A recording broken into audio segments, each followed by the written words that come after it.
Assalamualaikum warahmatullahi wabarakatuh, teman-teman semuanya, pemirsa dimanapun berada. Pada video kali ini saya sedikit akan memberikan respon terkait video berita yang lagi sempat viral banget di kejadiannya terjadi di Kabupaten Bantaeng, Sulawesi Selatan. Yang mungkin sebagian besar di antara kita sudah mengetahuinya. Ini saya bacakan beritanya teman-teman ya. Nah, jadi berita ini dibagikan oleh akun Instagram Info Kejadian Makassar. Tapi sebelumnya berita ini saya baca, sebenarnya sudah saya lihat beberapa hari yang lalu terkait tentang kejadian yang ya bikin kita marah, miris melihatnya dan pengen banget membunuh pelakunya, tapi ya kita nggak bisa berbuat apa-apa. Saya nggak tahu nanti hukuman yang diberikan kepada pelaku itu seperti apa gitu ya. Tapi teman-teman semuanya, kenapa beberapa kemarin hari yang lalu saya nggak sempat mereview videonya itu karena atau ngerespon karena saya masih mencari tahu info yang valid, dan insya Allah info yang akan saya bacakan ke teman-teman ini infonya valid karena langsung disampaikan oleh kepolisian ya. Ini saya bacakan beritanya. Jadi seorang siswi SMA usia 17 tahun berinisial M dibunuh oleh pacar sendiri. Yang bunuh bukan orang yang memusuhinya tapi pacarnya. Tentu kalau pacar itu kan ya dia yang selama ini mengatakan aku sayang kamu, aku akan melakukan apapun untuk kamu, tapi kok faktanya nggak seperti apa yang dia katakan ya, dan seringkali kita dapat seperti itu. Nah, jadi jenazah siswi SMA ini ditemukan terpisah menjadi dua bagian. Jadi potongan tubuhnya ditemukan di tempat wisata permandian atau pemandian Ereme Rasa Bantaeng gitu ya, yang teman-teman tinggal di Bantaeng insya Allah tahu. Nah, jadi tubuhnya itu ditemukan dalam keadaan membusuk, jasadnya sudah ditemukan dalam keadaan membusuk, dalam keadaan kaki terpisah dari tubuh. Jadi kalau di sini menurut beritanya, jadi pengakuan dari laki-laki ini menurut dari kepolisian ya. Jadi Kepala Polres Bantaeng AKBP Andi Kumara yang dikonfirmasi oleh Kompas.com mengatakan korban sempat dilaporkan hilang oleh keluarganya sejak 1 September. Jadi Anda hitunglah. Korban itu si perempuannya hilang 1 September dan ditemukan sekitar tanggal 12, jadi sekitar 10 hari lebih gitu ya. Nah, jadi si laki-laki itu kemudian mengaku gitu ya tentang di sini bagaimana proses pembunuhannya. Jadi perempuan itu ditemukan dalam keadaan tubuh terpisah, kaki terpisah dari tubuhnya dan jenazahnya sudah membusuk. Nah, pacar korban mengakui perbuatannya. Pelaku membunuh dengan cara mencekik. Wah, ini Anda bayangkan tuh perempuan yang dicekik lalu dimutilasi, kaki korban dimutilasi dengan menggunakan batu. Jadi kakinya itu dipotong pakai batu. Oh, nauzubillah gitu kan. Ya Allah, ini parah banget nih ya. Terus alasannya apa? Alasannya di sini kalau laki-laki itu mengatakan motif pembunuhannya, kenapa laki-laki itu membunuh si perempuan itu lantaran korban itu menolak. Korban si perempuan ini, pacarnya menolak untuk diajak berhubungan badan. Karena korban juga sempat melontarkan kata-kata yang menyinggung si laki-laki. Jadi setelah itu karena menolak diajak hubungan badan si perempuannya, laki-laki itu mencekik si perempuannya sampai mati. Nggak puas membunuh, diambil batu untuk dipakai memotong kaki si perempuan itu. Nauzubillah, ini kan udah kelewat banget nih ya. Jadi dalam dunia hewan aja kita nggak temukan seperti itu teman-teman. Nah, itu faktanya. Saya pengen mau nyampaikan di sini bukan sekedar berduka cita, prihatin, itu nggak cukup teman-teman. Kita pengen mengambil pelajaran dan tentu kita membutuhkan solusi tuntas untuk masalah seperti ini. Jadi fakta yang kita temukan seperti ini, tentu ini bukan pertama kali. Beberapa tahun yang lalu, sekitar tahun 2009, kejadiannya salah satu mahasiswi kampus Islam di Makassar. Ya, ini saya sebutkan saja kampusnya karena sudah viral juga. UIN Alauddin Makassar. Seorang mahasiswi ditemukan tewas di kamar kosannya di daerah Antang. Ya, perempuan itu meninggal dunia dalam keadaan hamil 4 bulan. Jadi menurut pengakuan laki-laki, pelakunya itu cowoknya itu membunuh si perempuan itu karena perempuannya itu hamil dan perempuannya minta pertanggungjawaban untuk dinikahi, laki-lakinya nggak mau menikahi si perempuannya. Ini kan udah bejat banget ya. Sudahlah menggauli, merenggut kehormatan, membunuh pula, dosanya double. Tapi parahnya kejadian seperti ini tuh kayaknya nggak membuat jerah tuh, hukuman yang diberikan kepada pelaku itu nggak membuat jerah kepada orang-orang setelahnya. Tetap aja banyak kejadian yang sama terulang, yang kedapatan sebagian kecil, tapi yang nggak kedapatan mungkin tentu lebih banyak lagi teman-teman. Beberapa bulan yang lalu juga di Kota Makassar, kejadiannya di daerah Sudiang, ada seorang perempuan itu melakukan aborsi janinnya dan menyimpan janin itu di kamar kosannya sampai sekitar 5 atau 6 janin. Alasannya supaya laki-laki itu kalau dia pengen kabur, si perempuannya punya buktinya. Sampai janinnya itu membusuk di rumah kamar kosannya itu ditemukan gitu. Nah, teman-teman semuanya, pelajarannya apa? Yang pertama, kalau Anda seorang perempuan hari ini masih menjalin hubungan pacaran, sebelum halal Anda menjalin ikatan cinta sama seorang laki-laki yang belum ada ikatan halal, maka sama saja Anda menyiapkan diri Anda untuk dimutilasi, untuk dibunuh, untuk diperlakukan hal yang sama sebagaimana perempuan-perempuan sebelum-sebelumnya yang sudah pernah direnggut kehormatannya, dibunuh gitu kan. Kalaupun Anda dinikahi karena terpaksa, pengen nggak Anda dinikahi karena terpaksa? Tentu nggak pengen gitu. Nah, kemudian buat orang tua kami, para orang tua, guru, pendidik, jangan pernah mengatakan kepada anak didik Anda atau anak Anda, "Nak, silakan pacaran." Tapi ingat ya, jangan berlebih-lebihan. Memangnya ada orang yang pacaran nggak berlebih-lebihan? Emangnya ada laki-laki yang pacaran hanya merasa cukup dengan berduaan, pegangan tangan? Kalau ada laki-laki yang pacaran hanya merasa cukup dengan dia berduaan, pegangan tangan, itu laki-lakinya nggak normal. Jadi saya pernah dapati fakta. Ini bukan satu fakta, beberapa kali perempuan itu menyampaikan seperti ini. Waktu itu saya ngisi di salah satu kampus di Kota Makassar, kampus swasta. Ada seorang perempuan malam hari ngechat, ngejapri bertanya begini, "Kak," dia awalnya menyampaikan satu pernyataan, "Kak, saya itu udah pacaran, tapi saya sekarang putus." Terus saya tanya, "Iya, kenapa putus?" Kata perempuan itu, "Bukan saya yang memutuskan si laki-laki itu, tapi laki-laki itu yang memutuskan saya." Saya tanya balik, "Kenapa Anda diputuskan?" Kata perempuan itu menarik, "Saya diputuskan oleh cowok saya karena laki-laki itu ngajak saya berduaan, tapi saya nggak mau."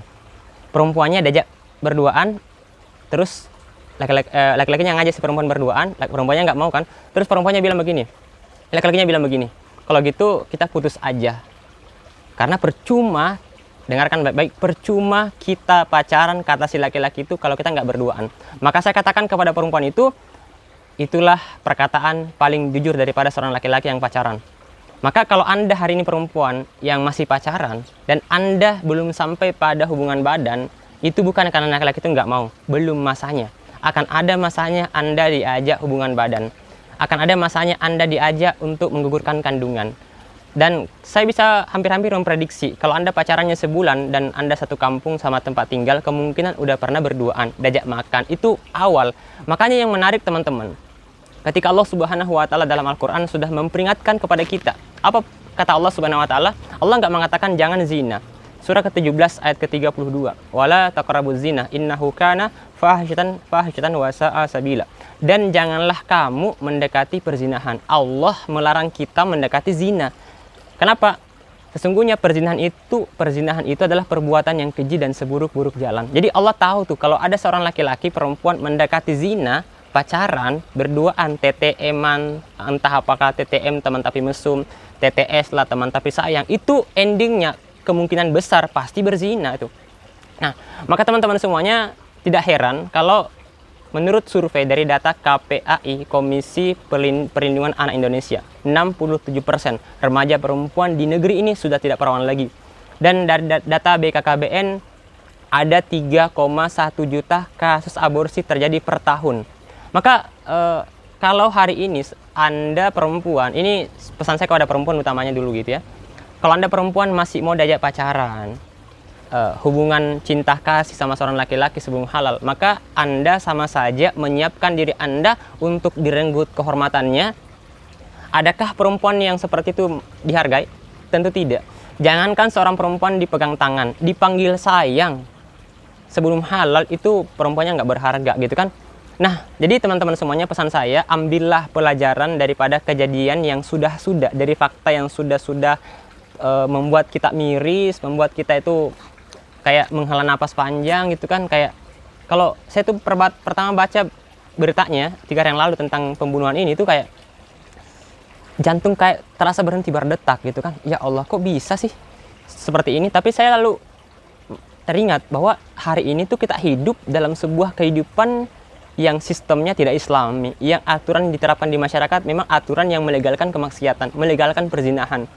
Ada nggak hari ini aturan yang melarang orang berzina? Nggak ada. Yang ada adalah aturan yang melegalkan perzinahan. Silahkan zina gitu kan. Kalau di Makassar, siapa yang nggak tahu Nusantara? Di sana ada polsek. Polisi itu cuma melihat aja gitu. Yang penting silahkan Anda zina, yang penting Anda jangan mengganggu orang lain gitu. Nah, kurang banyak apa ustadz pendakwah di kota Makassar? Kurang banyak apa pesantren di Indonesia? Tapi nggak bisa berbuat apa-apa.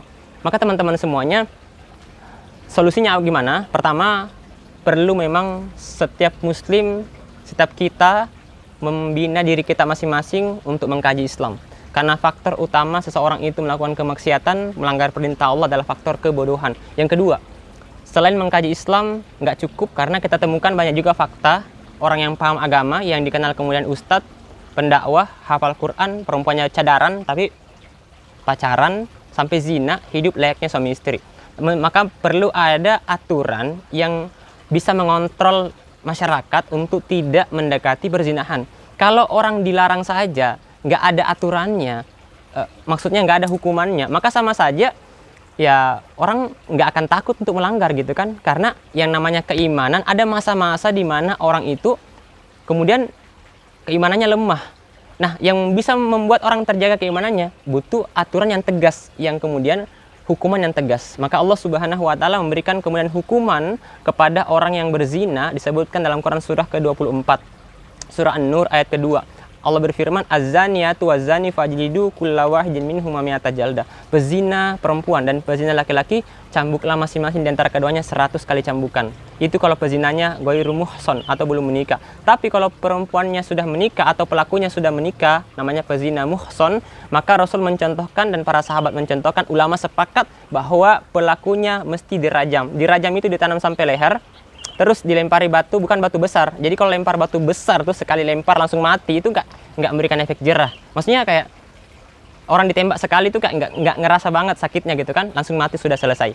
Tapi ini karena perzinahan, nah ini perlu dihukuman memberikan rasa sakit.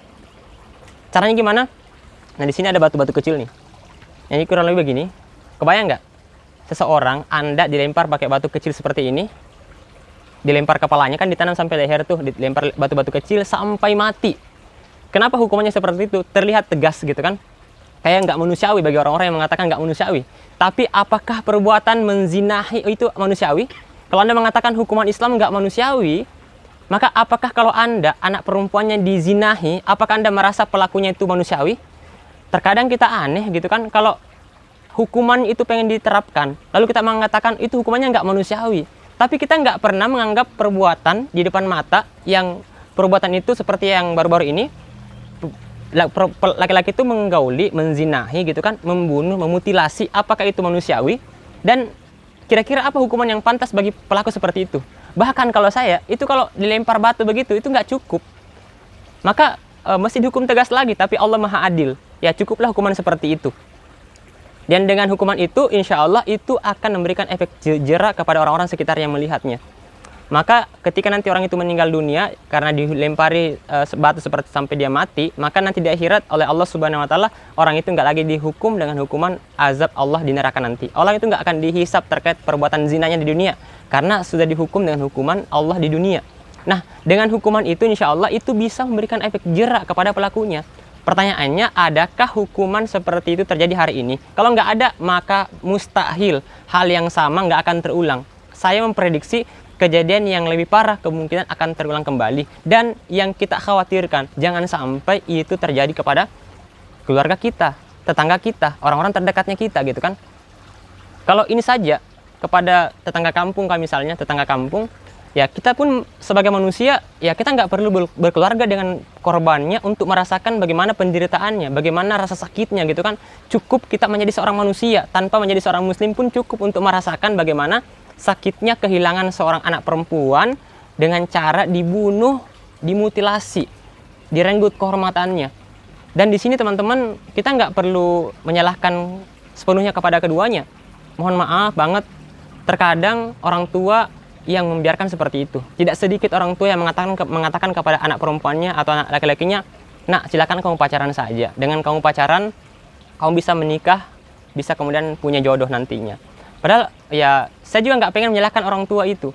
Kenapa? Karena boleh jadi orang-orang tua kita nggak paham bagaimana hukum Islam terkait masalah pergaulan pria wanita. Maka disinilah pentingnya ngaji. Dengan orang itu mengkaji Islam, insya Allah dia tahu gitu bagaimana Islam mengatur hubungan pria wanita, bagaimana Islam mengatur ketika ada laki-laki yang kemudian pengen menikah, caranya seperti apa.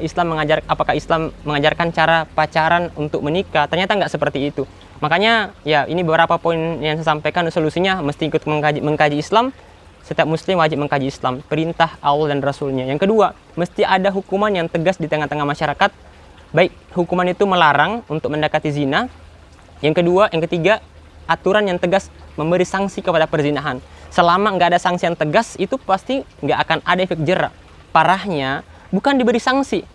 Kalau saya nggak salah, di kota Bandung, itu pemerintahnya untuk mencegah HIV AIDS bukan justru dengan melarang hubungan seksual, tapi dibagikannya kondom. Alat kontrasepsi ini kan gila banget gitu ya. Seolah-olah orang itu mengatakan, kalau Anda mau berhubungan biar nggak terkena penyakit HIV AIDS, silahkan. Yang penting pakai kondom. Aduh. Jadi kira-kira kalau anak SMA yang belum menikah kan, anak mahasiswa, pokoknya anak muda lah belum menikah, dikasih kondom gratis, mau dipakai apa? Kan nggak mungkin ditiup. Pasti dipakainya maksiat gitu kan. Kalau dia merasa dia udah paham juga, maksudnya dia nggak takut dosa, terus dia merasa ada kemudahan nih, ada kemudahan bagi saya maksiat berzina, nggak terkena penyakit HIV AIDS. Oh ini panjang kalau saya bahas. Intinya teman-teman semuanya, semoga dari video ini teman-teman pemirsa Bapak Ibu semuanya kita benar-benar sadar bahwa kondisi hari ini tempat kita hidup di negeri ini sedang nggak baik-baik saja. Kita nggak cukup dengan kita sholat, puasa, sedekah, haji berkali-kali, sholat tahajud tiap malam, terus tiba-tiba perbuatan maksiat zina misalnya berhenti, nggak mungkin. Perbuatan zina di negeri ini nggak mungkin berhenti selama nggak ada hukuman yang tegas melarang perzinahan. Dan hukuman itu hanya lahir daripada Islam. Oleh karena itu, mesti memang kita berjuang bersama-sama untuk menerapkan Islam secara kafah. Tanpa penerapan Islam kafah, maka kerusakan akan terus terjadi di depan mata, kezoliman, kemaksiatan akan merajalela. Benarlah firman Allah Subhanahu wa taala dalam Quran surah ke-7 Al-A'raf ayat ke-96. Allah berfirman, "Walau anna ahlal qura amanu wattaqaw la fatahna 'alaihim barakatim minas samai wal ard." Seandainya, sekiranya penduduk sebuah negeri beriman dan bertakwa kepada kami, kata Allah, pasti kami akan menurunkan keberkahan kepada mereka dari langit dan dari bumi. Tetapi mereka mendustakan ayat-ayat kami. Walakin kazzabu fa akhaznahum bima kanu yakzibun. Akan tetapi mereka mendustakan ayat-ayat kami, maka kami siksa mereka diakibatkan perbuatan mereka sendiri. Mau sampai kapan kita mendapatkan siksa, azab dari Allah Subhanahu wa taala? Azab, siksa bukan hanya berupa bencana alam, tapi juga bencana sosial. Kemiskinan, bahan bakar naik terus, listrik mahal, pekerjaan sulit, gitu kan. Kehidupan nggak tenang. Nah, teman-teman pemirsa sekalian, semoga kita makin sadar dan bersama-sama berjuang untuk mengembalikan kehidupan Islam, tegaknya hukum Allah Subhanahu wa taala di muka bumi ini. Dengan itulah Allah menurunkan keberkahan rahmat bagi kita semua, sehingga kita kemudian terhindar dari segala bentuk bencana, kita kemudian bisa beribadah dengan tenang, nggak lagi menyaksikan kemaksiatan terjadi di depan mata kita. Sekian, Assalamualaikum warahmatullahi wabarakatuh.